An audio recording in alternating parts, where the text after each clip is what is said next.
In this video, we're going to be covering our top kit list when it comes to preparing for a Warhammer 40k tournament.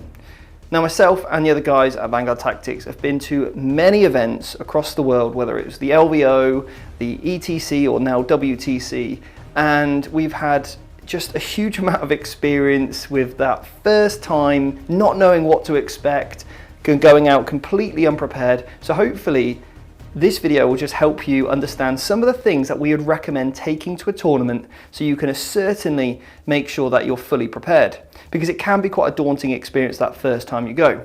So I'm going to go over the essential kit list that we recommend that you can obviously look into, and most of these are optional, but we are also going to cover the absolute essentials so you're not caught out. Now obviously this doesn't include having an army list and having painted models, but we are going to cover some of those aspects very, very briefly. So let's start off with the absolute basics that you're going to need to take at a tournament. So the first one, if we look down to the table, is going to be the core rulebook that you're going to be playing. So at the moment, the current edition is the Grand Tournament Pack chapter approved, and this is going to contain all the rules for the game that you're going to need to reference if that ever time comes, along with the missions. So that is going to be something you're definitely going to need to take. Now alongside that, you're also going to need to take the tournament rules pack. So normally most events will send out a event brief of these are the missions that we're going to play, and it's good to have that printed off or a PDF copy on your phone, along with any details of the hotel that you're going to be staying in, or how long it's going to take you to get to the event itself, where you're going to park, and all those other sort of location-based things. Make sure you've got a plan of action for that. So whether it's a notebook, however you like to do it, make sure you spend some time to prepare, because you do not want to be late and miss that registration time. So the next thing that you're going to need is your army rule books. Okay, so we're playing the Ultramarines here, and so we're going to need the Space Marine Codex, and we're also going to need the supplement codex as well. Now again, it's really important you have both of these codexes. It's completely unacceptable to go to an event without your codex, because if your opponent wants to challenge you on a rule or just double check something, it's really important that you've got your rule book on hand at all times.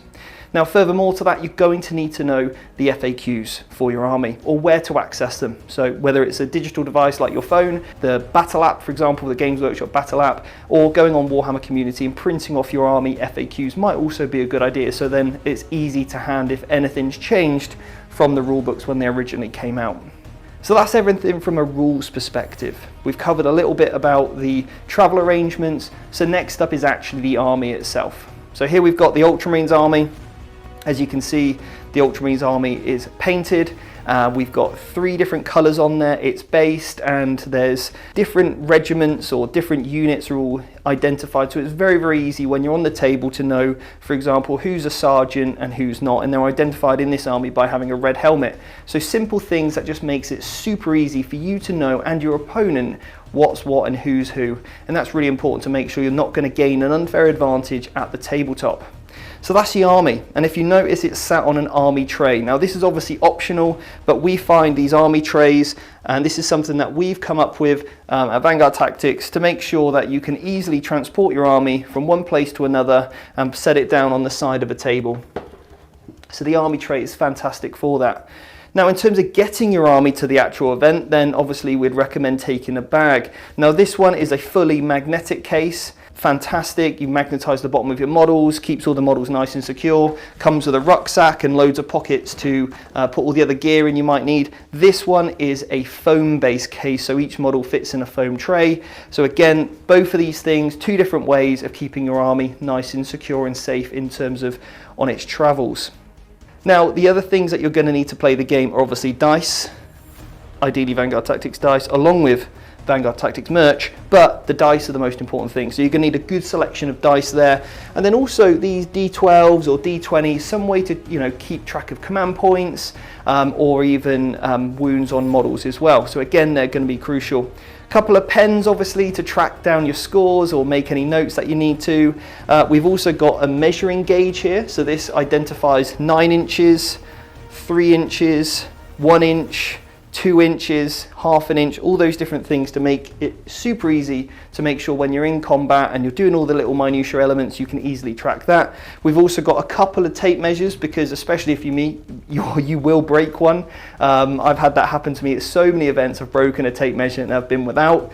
And then you're going to need objective markers, some super glue in case obviously you break any models whilst on your travels. We've then got a chess clock, which I would definitely recommend you practice playing with. And on the Academy, we go over exactly why chess clocks are so important in the game, especially when you go to tournaments. And when you get used to them, it feels a little bit weird at first when you first start playing with them, but they do become like an absolute crucial, I would say, when you are playing. And to be honest, I never leave home without it now, although at the start I really didn't want to use it. Now another optional thing is the whiteboard. The whiteboard and whiteboard pen just allows me to make a note of the score as we're going through the game. I can easily show that to my opponent. Here's where you're at, this is what I'm scoring, and it's super easy for myself and my opponent to understand where this game is at. And then some other elements. Hygiene.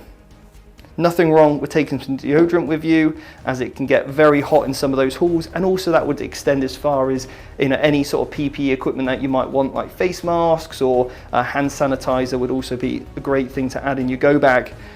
Make sure you're staying hydrated, and there's nothing wrong with a little bit of caffeine as well, because obviously some of the days can be a little bit longer, but we would ensure that, or would recommend you take good nutrition throughout the day as well, and obviously leading up to that event, just to make sure that you can stay on peak performance by eating the right foods.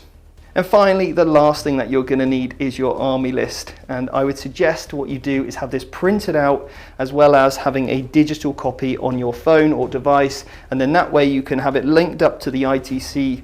You can have this linked up to the GW Battle app. And then you can also use this to report your scores on the BCP player app, which most events will be using. So they would be definitely something I'd recommend taking. So along with your iPhone or smart device, you're also probably going to need a charger for that, or some sort of battery pack. So that concludes the go bag for the 40k events that we'd recommend that you attend.